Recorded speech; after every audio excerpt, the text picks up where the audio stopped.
2000-এর মতো।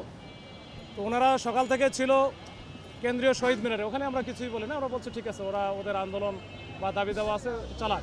কিন্তু পরে হুট করে দুপুরের দিকে তারা চলে আসলো ইয়েতে, প্রেস ক্লাবে। এখানে আসার পরপরই তারা কিন্তু করছে কি, দুই পাশের দুই রাস্তায় বন্ধ করে দিল। এরপরে আমরা কয়েক দফায় আমি সহ আমার অফিসারদেরও পাঠাইছি। আমরা বলছি যে ভাই আপনারা রাস্তাটা শুধু ছেড়ে দেন, বাদ বাকি আপনারা বসে থাকেন, আপনাদের দাবি দেওয়া আদায় হোক বা যাই হোক, এটা আপনাদের ব্যাপার, রাস্তাটা ছেড়ে দেন। জনদুর্ভোগ হচ্ছে, রাস্তাটা, কিন্তু তারা কোনোভাবে রাস্তা ছাড়বে না। এরপরে আমরা ওয়ার্নিং দিয়েছি, 10 মিনিটের সময় দিয়েছি, এরপরেও রাস্তা ছাড়ে নাই। তখন আমরা বাধ্য হয়ে আমাদের ওয়াটার কারণ যেটা আছে, জল কামান বলে, এই জল কামানের পানি আমরা প্রথমে দিয়েছি, দিয়ে আমরা সাউন্ড গ্রেনেড দিয়ে তাদেরকে ডিসপার্স করেছি। এই হচ্ছে এখন পর্যন্ত অবস্থা।